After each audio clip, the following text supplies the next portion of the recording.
Ana Martinez wiped down the marble countertop in the kitchen for the third time that morning, making sure there wasn't a single streak or fingerprint left behind. After 3 years of working at the Grandview estate, she knew exactly how Mrs. Hayes liked things. Perfect, spotless, invisible. That last part applied to Ana herself, too.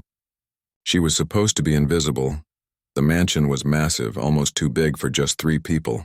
15 bedrooms, 9 bathrooms, a home theater, an indoor pool, and a wine cellar that probably cost more than Ana would make in her entire lifetime.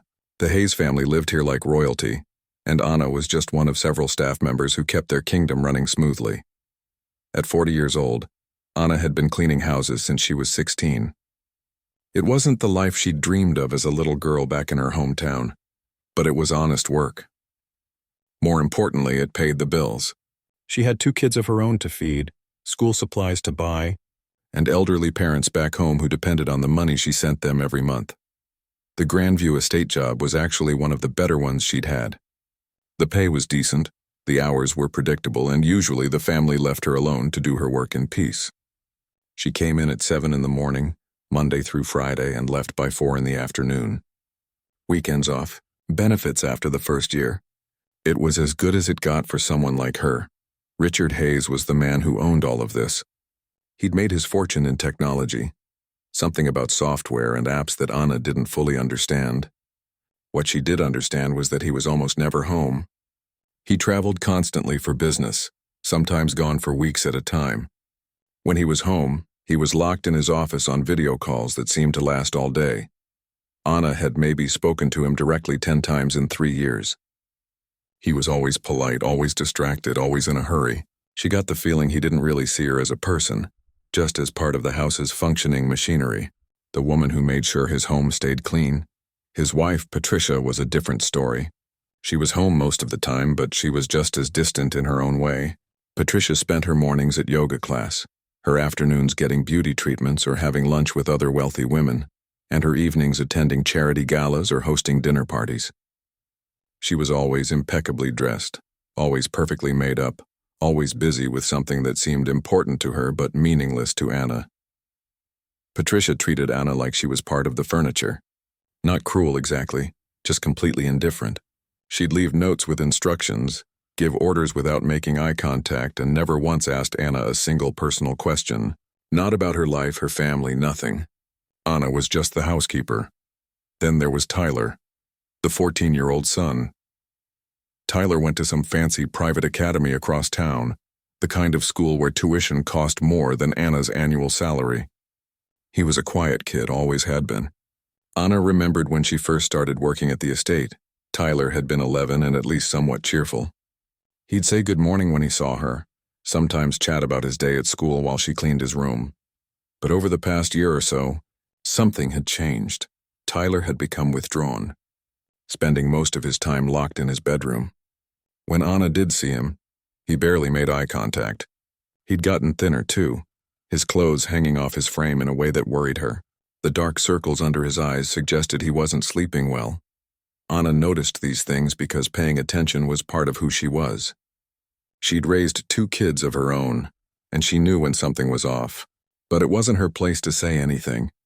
She was just the housekeeper, the invisible worker who cleaned and left. Still, it bothered her. One Tuesday afternoon, Ana was cleaning the upstairs hallway when she heard a sound that made her freeze. It was coming from Tyler's room, and it sounded like crying. Not just regular crying, but the kind of deep, broken sobbing that comes from somewhere painful and desperate. Ana stood outside the closed door, her cleaning supplies in hand, unsure what to do. Should she knock? Should she pretend she hadn't heard anything? Should she tell Mrs. Hayes? She decided to give Tyler his privacy and moved on to clean one of the guest bathrooms instead. But the sound of that crying stayed with her for the rest of the day. It haunted her on the drive home. It kept her awake that night. The next day, Ana arrived at the mansion and went about her usual routine. She started with the downstairs, working her way through the living room, the dining room, the kitchen. Around 10 o'clock, she headed upstairs to tackle the bedrooms. Tyler's room was supposed to be cleaned on Wednesdays, but since she'd skipped it yesterday, Ana decided to do it today instead. She knocked softly on the door, waited for a response, then used her key to enter when none came. Tyler was at school, so the room was empty, or at least she thought it was empty. As Anna started changing the bedsheets, she heard movement from the walk-in closet. Her heart jumped. Then she heard it again. That same broken sobbing from yesterday. "Tyler?" Anna called out softly. "Honey, are you okay?" The crying stopped immediately, replaced by silence. Anna waited, unsure what to do. She wasn't his mother. She wasn't family. She was just the housekeeper. But she was also a human being who couldn't ignore a child in pain. "Tyler, I'm going to leave now," Anna said gently, speaking toward the closet door. "But if you need anything, you can talk to me, okay? Anytime." She heard a small, muffled "okay" from behind the door, and it nearly broke her heart. Anna finished making the bed quickly and left the room, but her mind was racing. Why wasn't Tyler at school? Why was he hiding in his closet crying? Where was his mother? She found Patricia in the home gym, on a treadmill with headphones in, completely absorbed in whatever show she was watching on the mounted TV. Anna waited until Patricia noticed her, which took several minutes. "What is it?" Patricia asked, pulling out one earbud, annoyed at the interruption. "I'm sorry to bother you, Mrs. Hayes, but Tyler is home. He's in his room and he seems very upset. I just wanted to make sure you knew." Patricia waved her hand dismissively. "He probably has a stomach ache or something. He'll be fine. Don't worry about it." "I really think you should check on him," Anna pressed, knowing she was overstepping but unable to stop herself. "He was crying pretty hard." Patricia's expression hardened. "Anna, I appreciate your concern, but Tyler is my son, and I know what's best for him. He's just being dramatic. Teenage boys are like that. Please just focus on your work." The dismissal was clear. Anna nodded and left, frustration burning in her chest. But what could she do? She was just the housekeeper. Over the next few weeks, Anna noticed more troubling signs. Tyler was home from school more often than not, always locked in his room. When she did see him in the hallways, he looked worse each time, thinner, paler, more haunted. He wore long sleeves even on warm days, and Anna caught glimpses of what looked like bruises on his arms. She tried talking to Patricia again, but got the same dismissive response. She considered calling Mr. Hayes, but didn't even have his direct number. Besides, what would she say? "Your son seems sad and your wife doesn't care?" That would get her fired immediately. Anna felt helpless and frustrated.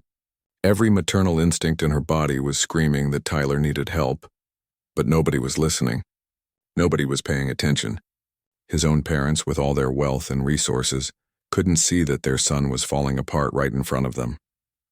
One Thursday morning, Anna arrived at the mansion earlier than usual. She had a doctor's appointment later that afternoon and wanted to get her work done early. The house was quiet. Mrs. Hayes was probably still at her morning yoga class, and Mr. Hayes was away on another business trip. Anna went upstairs to start on the bedrooms. When she entered Tyler's room, she immediately noticed his laptop was still open on his desk, the screen still glowing.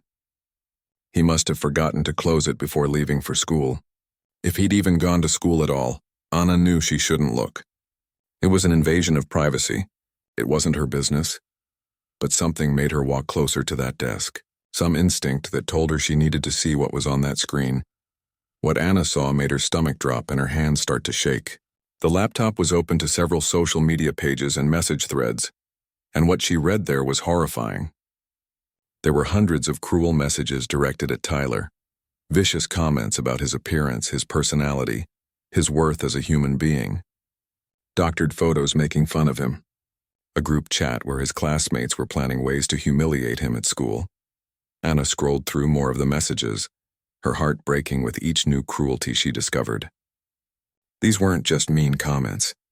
This was systematic, ongoing harassment, bullying on a scale Anna had never imagined. There were videos too. Short clips showing Tyler being shoved in hallways, having his books knocked out of his hands, being tripped in the cafeteria. In one video, someone had poured a drink over his head while others laughed and recorded it. How long had this been going on? How had nobody noticed? Anna's hands trembled as she pulled out her phone. She knew this might be her only chance to document what she was seeing. She took photos of the screen, capturing the messages, the photos, the videos. She felt guilty doing it, like she was violating Tyler's privacy. But she also knew that this was evidence of something terrible that needed to be stopped. After she documented everything she could, Anna closed the laptop and stepped back, her mind reeling. This explained everything. Tyler's withdrawal, his tears, his deteriorating appearance. He was being tortured by his classmates and he'd been suffering alone. Anna thought about her own children, both around Tyler's age. If they were going through something like this, she'd want to know. She'd want someone to tell her, even if that someone was just the housekeeper. That evening, Anna couldn't sleep. She kept seeing those cruel messages, those videos of Tyler being hurt while others laughed. She thought about that broken sobbing she'd heard coming from his closet. She thought about how invisible she was in that house, how nobody would listen to her concerns. But she also thought about something her mother had told her years ago. Being powerless and being voiceless are two different things. You might not have power, but you always have a voice, and sometimes that's enough. Anna made a decision that night. She didn't know exactly what she was going to do yet, but she knew she couldn't stay silent. Tyler needed someone to see him, to fight for him. If his own parents wouldn't, then maybe someone had to. Even if that someone was just the invisible housekeeper who cleaned their mansion. Anna arrived at work Friday morning with a plan. Well, not really a plan, more like a desperate hope that she could figure something out. She'd spent half the night researching cyberbullying, looking up resources, trying to understand what Tyler was going through and what could be done about it. What she'd learned terrified her. Kids who were bullied like this sometimes hurt themselves, sometimes worse. The statistics were horrifying, and every number represented a real child, a real family destroyed by pain that could have been prevented. Anna couldn't let Tyler become another statistic. She wouldn't. The first thing she did was pay closer attention to everything happening in the house. She started arriving 10 minutes early and staying 10 minutes late, trying to observe the family dynamics more carefully. What she saw only confirmed her worst fears. Patricia was completely checked out. She spent her mornings at the gym or getting beauty treatments, her afternoons shopping or having lunch with friends, her evenings at charity events or dinner parties. She'd breeze through the house like a tornado of expensive perfume and designer clothes, barely acknowledging Tyler's existence. If she saw him at all, she'd make some passing comment about his appearance or remind him about some social obligation he needed to attend. Anna watched one particularly painful interaction on a Saturday afternoon. Tyler had come downstairs looking for something to eat, moving slowly like every step took effort. Patricia was on the phone planning some gala event, and when she saw Tyler, she covered the phone with her hand. "Tyler, honey, you really need to start working out or something. You're getting too thin. It doesn't look healthy." Tyler mumbled something and turned to leave. "And smile more," Patricia called after him. "You always look so gloomy. Nobody likes a gloomy teenager." Anna, who was dusting the living room and pretending not to listen, saw Tyler's shoulders sag even more as he disappeared back upstairs without getting any food.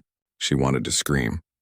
The boy was clearly depressed, clearly suffering, and his mother's response was to criticize his appearance and tell him to smile more. Anna started keeping her own notes about what she observed.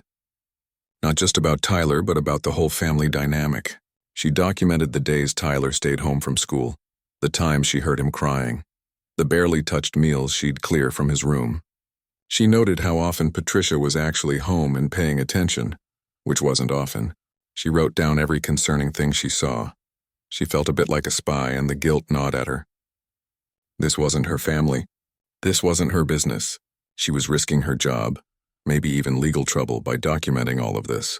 But every time she thought about stopping, she'd remember those cruel messages on Tyler's laptop, and she'd keep going. One afternoon in early November, Anna noticed Tyler had stopped going to school altogether. It had been 5 days straight that he'd been home, locked in his room.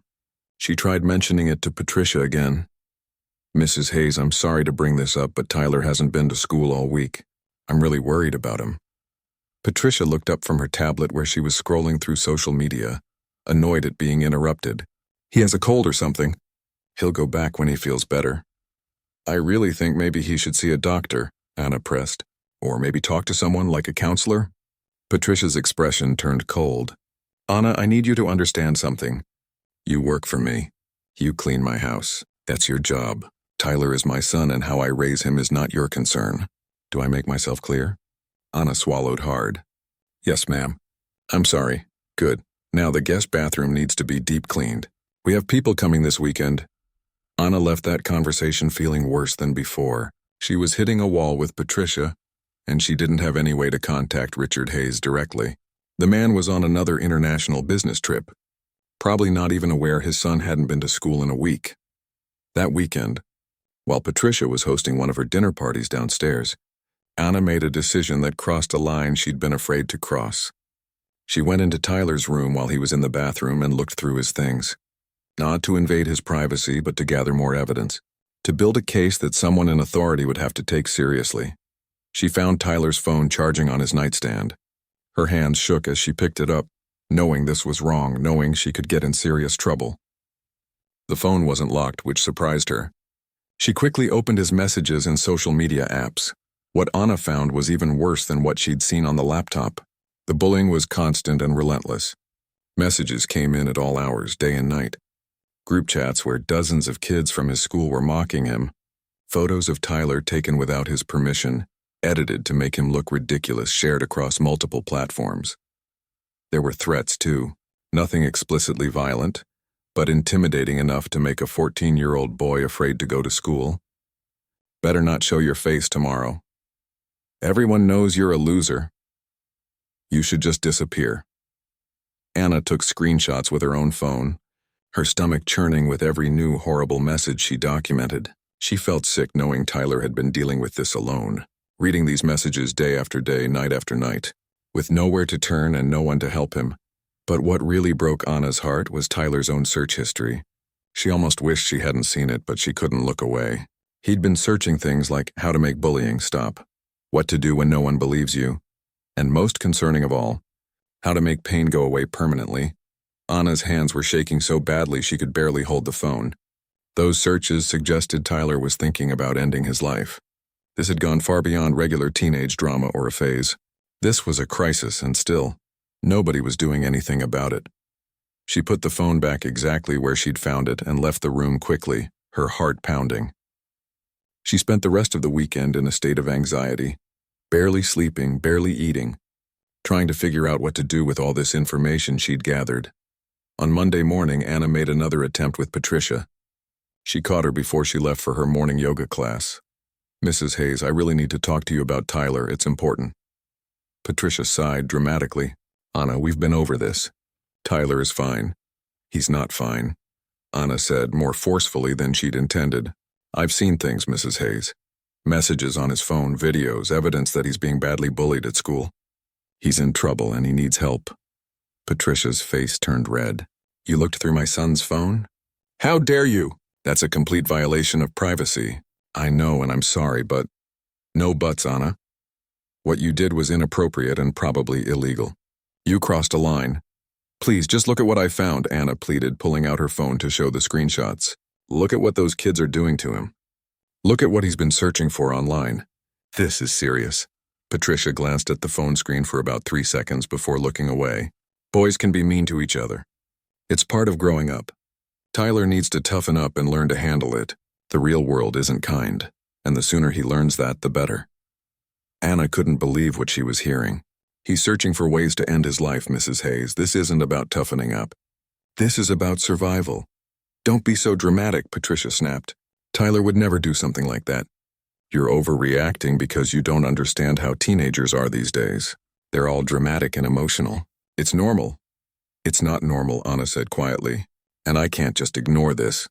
Patricia's expression turned threatening. "Yes, you can. In fact, you will. And if I hear that you've been going through my son's personal belongings again or overstepping your boundaries, you'll be fired immediately. Am I clear?" Anna nodded, knowing she was defeated. For now, that week was torture. Anna went through her daily routine, cleaning the massive house while Tyler remained locked in his room. She could feel the situation getting worse with every passing day. The boy was disappearing both physically and emotionally, and nobody was doing anything to stop it. On Thursday afternoon, something happened that changed everything. What about Tyler? Having all of this exposed publicly in front of his classmates' parents, that could be really hard for him. Richard leaned back in his chair. "I've talked to Tyler's therapist about it. She thinks it could actually be empowering for him. Right now he's carrying all this shame like it's his fault he was bullied, making it public, making the perpetrators face consequences. That could help him see that he wasn't the problem. They were. Anna wasn't entirely convinced, but she understood Richard's thinking. He was a businessman who solved problems by bringing them into the light and forcing action. This was his way of handling the situation. "What do you need from me?" Anna asked. "I need you to be there. To speak if you're willing. You're the one who saw everything first. Your perspective matters." Anna's stomach dropped. "Speak in front of all those wealthy parents?" "Mr. Hayes, Don't say you're just the housekeeper," Richard interrupted. "You're the person who had the courage to act when everyone else looked away. Including me. Your voice matters, Anna. Maybe more than mine." Anna went home that night with her head spinning. The idea of standing up in front of dozens of rich, powerful parents and telling them their children were bullies terrified her.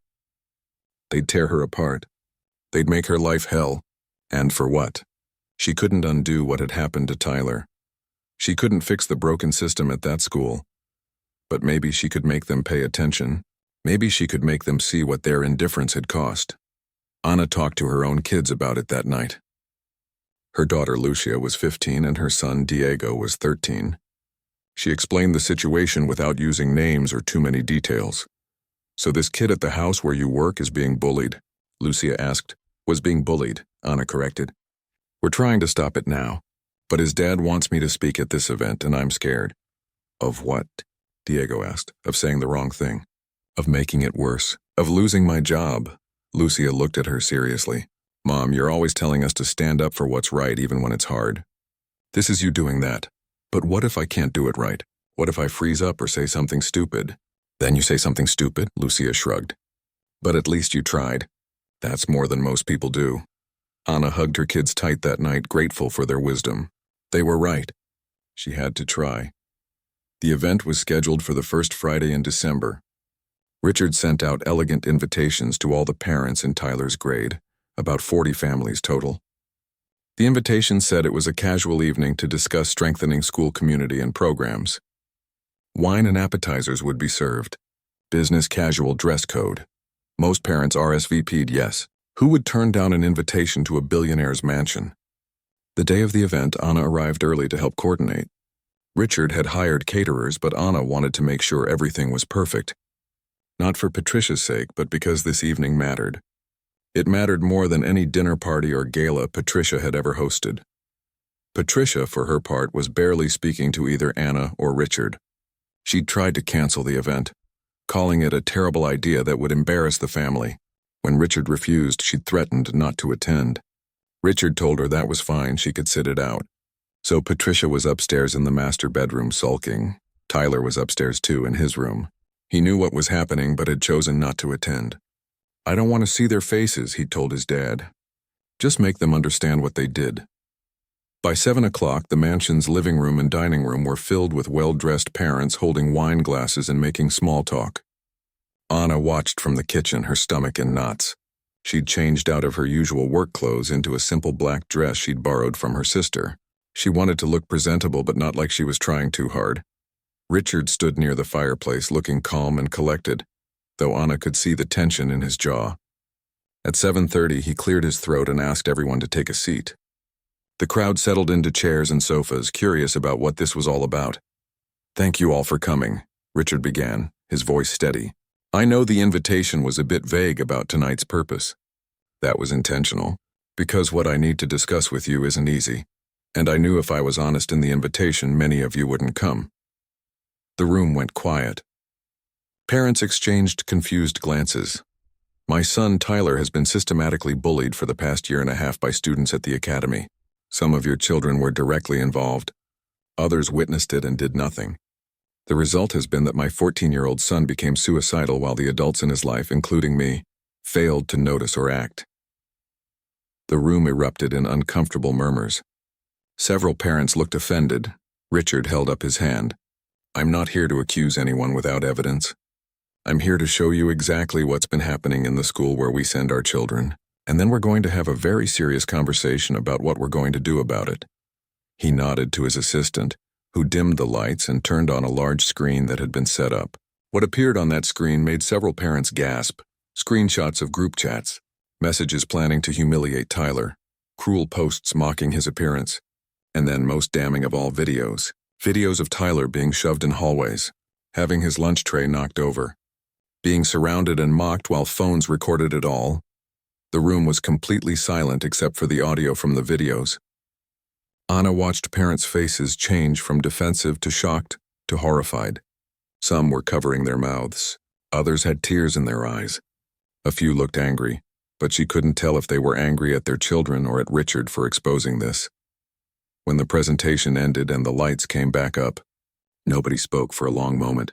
Then Richard said, "Some of your children created these messages and videos. Others participated. Others just watched and did nothing. But the result was the same. A child nearly died because we all failed him. A woman near the front stood up, her face pale. My son wouldn't do something like this. There must be some mistake." "There's no mistake," Richard said calmly. "I have comprehensive documentation. Names, dates, screenshots with usernames visible.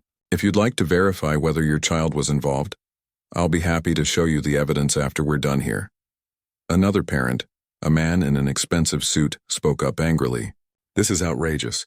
You invited us here under false pretenses to publicly shame our children. I invited you here to make you see what's been happening," Richard corrected. "Because clearly, the school's approach of quiet conversations and internal discipline isn't working. This has been going on for over a year. The school knows. They've done nothing effective.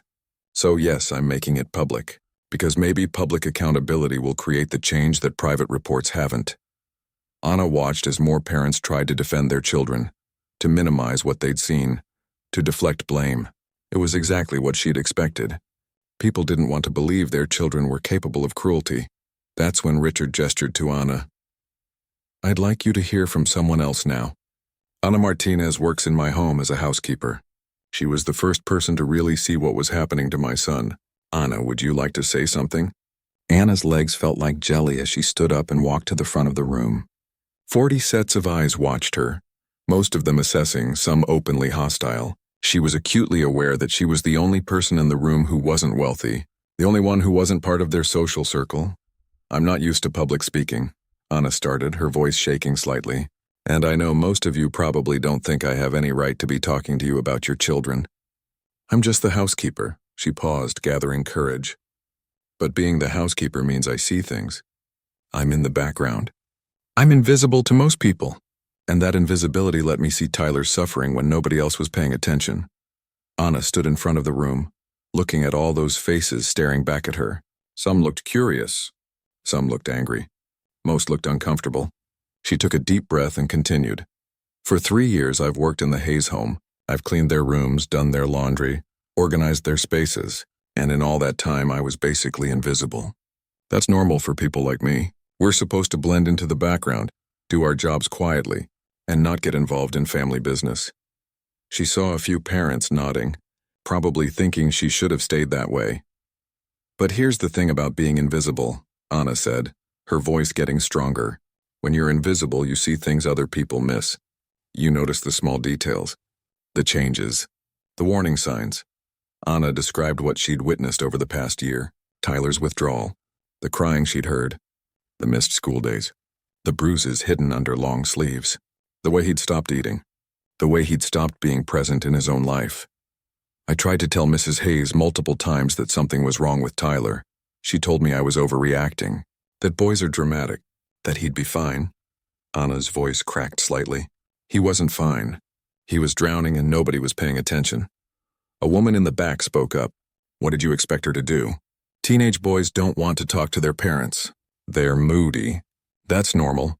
Anna looked directly at her. "What's normal about a 14-year-old searching online for ways to end his life?" The room went silent. "That's what Tyler was doing," Anna continued quietly. "I saw his search history. How to make the pain stop. Ways to disappear. Will anyone miss me?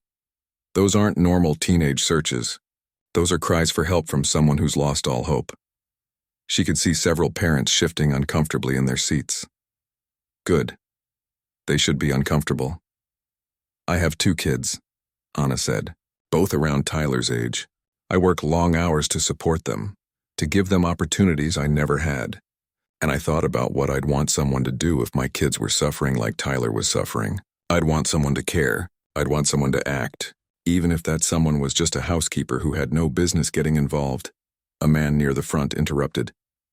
So you went through a child's personal belongings? His phone, his computer? Don't you think that's a violation of his privacy? Yes, Anna admitted. It absolutely was. And I knew it was wrong while I was doing it. But I also knew that respecting Tyler's privacy wasn't as important as saving his life. So I made a choice. I violated his privacy to try to help him. That's not your place, another parent said sharply. You're not his mother. You're not a therapist. You're the hired help. Anna felt anger rise in her chest at that dismissive tone. You're right. I'm the hired help. I clean toilets and scrub floors and make beds. That's my job. But apparently being the hired help also meant I was the only one paying enough attention to notice a child was in crisis. The room erupted in defensive murmurs. Several parents started talking over each other. Richard held up his hand to quiet them down. I know this is uncomfortable, Anna said, her voice cutting through the noise. I know you don't want to believe your children are capable of this kind of cruelty. I wouldn't want to believe it either. But I saw the messages. I saw the videos. And more importantly, I saw what it did to Tyler. She took a step forward, making eye contact with different parents around the room. Your children tortured him. That's not too strong a word. They systematically destroyed his sense of self-worth, his mental health, his will to live. And they did it publicly for entertainment while recording it and sharing it online. Kids are mean sometimes, someone muttered. It's part of growing up. No, Anna said firmly. Kids can be thoughtless. They can be immature. They can say things without thinking. But what happened to Tyler wasn't thoughtless. It was calculated and sustained. That's not normal kid behavior. That's bullying. And when bullying gets this extreme, kids die. The room fell silent again. Anna could feel her hands shaking, but she kept going. I want you to imagine something, she said softly. Imagine your child is so afraid to go to school that they make themselves sick every morning. Imagine they spend their lunch period hiding in the bathroom to avoid their tormentors. Imagine they go to bed every night reading messages telling them they're worthless, that nobody likes them, that the world would be better without them. Anna saw a few parents wipe their eyes. She continued, Now imagine that nobody helps them, not their teachers who witness the harassment and look away, not the school administrators who receive reports and do nothing, not their parents who are too busy or too distracted to notice their child is falling apart. Imagine being that alone, that hopeless. That's what Tyler lived with for over a year. A woman stood up, tears streaming down her face. My daughter was involved. I saw her name in those messages. I don't understand how this happened. How she could do something like this. That's the question you need to ask her, Anna said gently. And more importantly, you need to teach her that this behavior has consequences. Real consequences. Another parent spoke up, this one sounding less defensive. What do you think should happen? What should we do? Anna looked at Richard, who nodded for her to continue. I think the school needs to do more than have quiet conversations with parents, Anna said. I think there need to be real policies with real enforcement. I think the children who participated in this need to face meaningful consequences and get counseling to understand why what they did was wrong. And I think all of us as adults need to pay better attention to our children. She paused, then added, But honestly, I'm just a housekeeper. I don't have all the answers. I just know that what's been happening can't continue. Too many kids are suffering in silence because the adults in their lives aren't looking closely enough to see. Anna stepped back, her part done. Her legs were shaking and she felt like she might pass out. But she'd said what needed to be said. The meeting continued for another 2 hours. Some parents remained defensive, but many were genuinely shocked and wanted to know how to address the situation.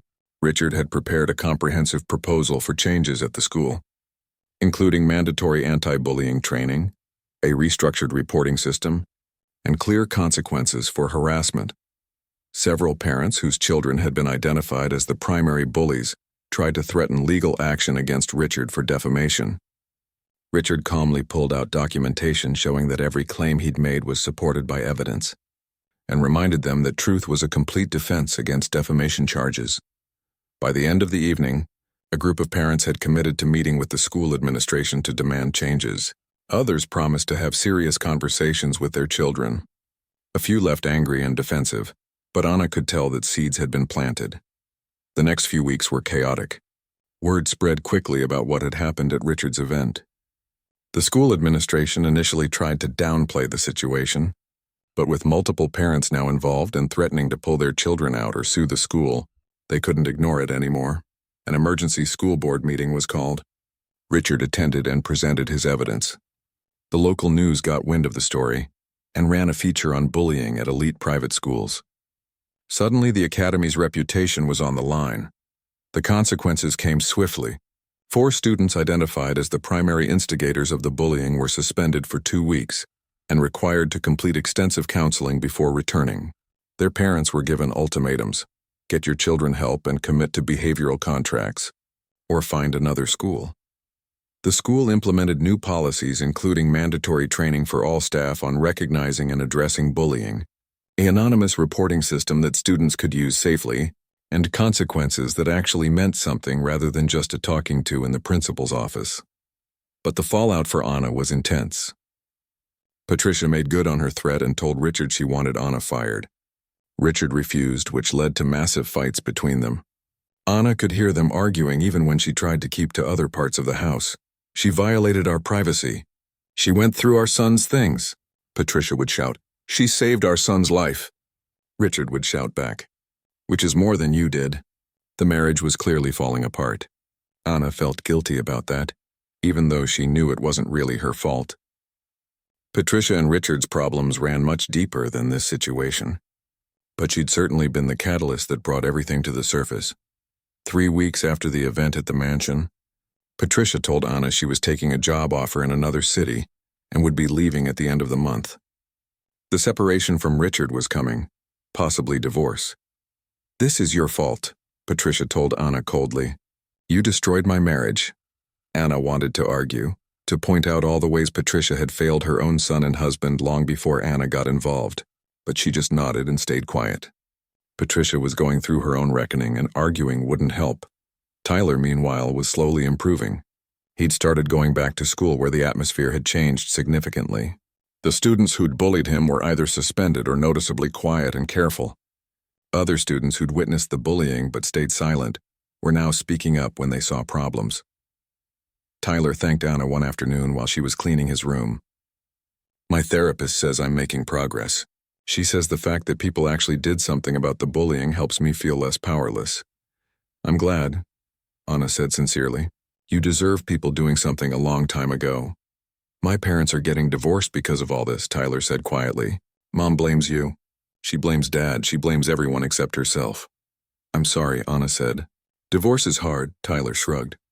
"Honestly, I think they've been unhappy for a while. This just made it obvious. And Dad's actually here now. Like really here. That's new, it was true." Richard had drastically scaled back his work travel.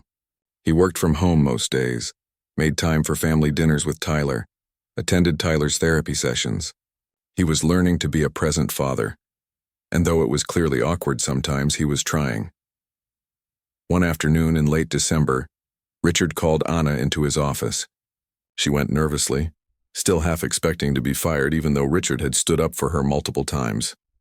"Sit down," Richard said, gesturing to a chair. "I want to talk to you about something." Anna sat, her heart pounding.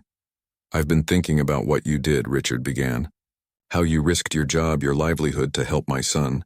How you paid attention when nobody else did. How you had the courage to speak up at that event even though you knew those parents would look down on you." "I just did what felt right," Anna said quietly. "Exactly," Richard said. "You did what felt right even when it was hard.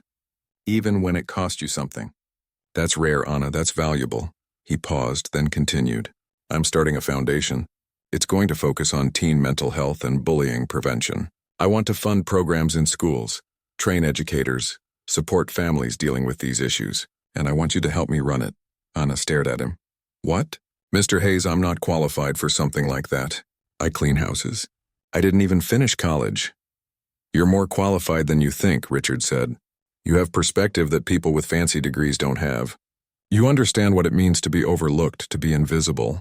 You understand what it takes to speak up when everyone tells you to stay quiet. That's exactly the kind of leadership this foundation needs." "I don't know anything about running a nonprofit," Anna protested. "Neither do I," Richard admitted. "We'll figure it out together." I'll hire people who know the technical stuff. But I need someone at the heart of it who genuinely cares, who has lived experience with being powerless and finding power anyway. That's you, Anna. Anna felt tears forming in her eyes. Why would you trust me with something this important? Richard looked at her seriously. Because you saved my son when I couldn't. Because you saw him when everyone else looked away. Because you're exactly the kind of person who should be leading work that helps vulnerable kids. Will you do it? Anna thought about her own children, about Tyler, about all the other kids out there suffering in silence. She thought about what it would mean to have the resources to actually help them, to create change on a bigger scale than just one household. Yes, Anna said, wiping her eyes. Yes, I'll do it. Richard smiled, the first genuine smile Anna had seen from him in weeks. Good. We start planning in January, and Anna, the salary will be triple what you're making now. You've earned it. Anna walked out of that office in a daze. Her life had just changed completely because she'd made one difficult decision to speak up for a child who couldn't speak up for himself. It still didn't feel real. January brought changes Anna never could have imagined. She gave notice at the cleaning company she'd worked for, feeling both excited and terrified about this new chapter. Her boss was supportive but skeptical. Are you sure about this? Maria, her supervisor, asked over coffee. You've got steady work here, benefits, security. This foundation thing, it could fall apart. Rich people get bored with projects all the time. Anna understood the concern. It was the same voice in her own head that kept questioning whether this was real. But something about Richard's determination made her believe this was different. He wasn't doing this for publicity or to feel good about himself. He was doing it because he'd almost lost his son and wanted to make sure other families didn't have to go through the same pain. I have to try, Anna told Maria. This could actually make a difference. The first month was overwhelming.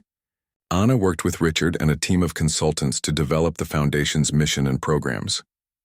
They rented office space in downtown, hired an experienced nonprofit director named Helen to handle the administrative side, and began reaching out to experts in teen mental health and bullying prevention. Anna felt out of place in the professional office environment at first. Everyone else had college degrees, fancy titles, years of experience in nonprofit work. She was just Anna, the former housekeeper who'd stumbled into this because she'd cared about one kid. But Helen, the nonprofit director, quickly put those doubts to rest. Your story is our foundation's story, Helen told her during their first strategy meeting. You're living proof that ordinary people can make extraordinary differences when they choose to act. That's the message we need to spread. The Foundation's first major initiative was creating a training program for service workers, housekeepers, nannies, drivers, security guards, cafeteria workers, janitors, all the people who were invisible in wealthy homes and schools, but who saw things others didn't see. Anna helped design the curriculum herself. She taught these workers how to recognize signs of abuse, depression, and bullying in children. She showed them how to document concerns properly. Most importantly, she gave them permission to speak up even when it felt uncomfortable or risky. You might think it's not your place, Anna would tell the group she trained. You might worry about overstepping or losing your job. But I'm here to tell you that sometimes the invisible people are the only ones really seeing what's happening. And your voice matters. It can save lives. The program grew faster than anyone expected. Schools started reaching out, asking if they could implement similar training for their staff. Parents groups wanted Anna to speak at their meetings. Other nonprofits wanted to collaborate. 6 months into the foundation's launch, they'd trained over 300 service workers across 5 different cities. And it was working. Anna started receiving reports of workers who'd spoken up about concerns and gotten help for children who were suffering. Each story felt like validation that this work mattered, but the moment that really hit home came on a Tuesday, afternoon in July. Anna was in the foundation office when she got a call from an unknown number. Is this Anna Martinez? A woman's voice asked. Yes, this is Anna. My name is Cynthia Torres. I'm a nanny in Boston. I went through your training program 3 months ago. Anna sat up straighter. How can I help you? I just wanted to thank you, Cynthia said, her voice thick with emotion. The family I work for, their 12-year-old daughter was being cyberbullied. I noticed she was acting differently, withdrawing, not eating. I remembered your training about documentation and warning signs. I gathered evidence and brought it to the parents even though I was scared they'd be angry at me for overstepping. What happened? Anna asked, her heart pounding. They listened. They got their daughter help immediately. Therapy involved the school, everything. The mom told me yesterday that the therapist said if they'd waited even a few more weeks, her daughter might have tried to hurt herself. I saved her life, Anna, because of what you taught me. Anna felt tears streaming down her face. You saved her life, she corrected gently. You're the one who paid attention. You're the one who acted. I only knew what to do because of your program, Cynthia insisted. Because you showed us that being invisible doesn't mean being powerless. Thank you for that. After that call, Anna sat in her office and cried for 20 minutes straight. This was why it all mattered. This was why she'd risked everything. One more child was safe because someone had been trained to see and trained to act. Tyler continued to improve through the spring and summer. He'd switched to a different school, one with better anti-bullying policies and a more supportive environment. He was in therapy twice a week and had started opening up more. He even made a few friends, which Anna knew was huge for him. He'd started volunteering at the foundation, helping to develop materials for a youth advisory board. Tyler wanted to use his experience to help other kids, which his therapist said was a healthy way of processing his trauma and finding purpose in his pain. One Saturday, Tyler came to the foundation office to work on a project. He found Anna in her office, staring at her computer screen. You okay? Tyler asked. Anna looked up and smiled. Just thinking about how strange life is. A year ago, I was cleaning your bathroom. Now I'm running a foundation with an office and a staff and programs in multiple cities. It doesn't feel real sometimes. Tyler sat down across from her. You know what my therapist says? She says that sometimes the people who've been invisible their whole lives are the ones who know best how to see others, who are invisible. That's why this foundation works. Because you really get it. I still feel like I'm figuring things out as I go, Anna admitted. Isn't everyone? Tyler said with a slight smile. Dad certainly is. He's learning how to be a present father at age 62. You're learning how to run a nonprofit. I'm learning how to exist in the world without feeling like I want to disappear. We're all just figuring it out, Anna laughed. When did you get so wise? Therapy, Tyler said simply. Lots and lots of therapy. Richard and Patricia's divorce was finalized in August. Patricia moved to California for her new job and rarely contacted Tyler, which hurt him but didn't surprise him. Richard got primary custody, and while their father-son relationship was still a work in progress, it was genuine in a way it hadn't been before. Richard threw himself into the foundation work with the same intensity he'd once reserved for his business ventures. But this time it was personal. He wasn't building a company to make money. He was building something to honor how close he'd come to losing his son, and to make sure other parents didn't make his mistakes. In September, the foundation was invited to present at a national education conference. Anna was terrified of speaking in front of hundreds of education professionals, administrators, and policymakers. But Richard encouraged her and Helen helped her prepare. Standing on that conference stage, looking out at the sea of faces, Anna thought about how far she'd come from being the invisible housekeeper who cleaned in silence. She thought about Tyler sobbing in his closet. She thought about Cynthia saving a child's life in Boston. She thought about all the other invisible workers out there who just needed permission and training to use their voices.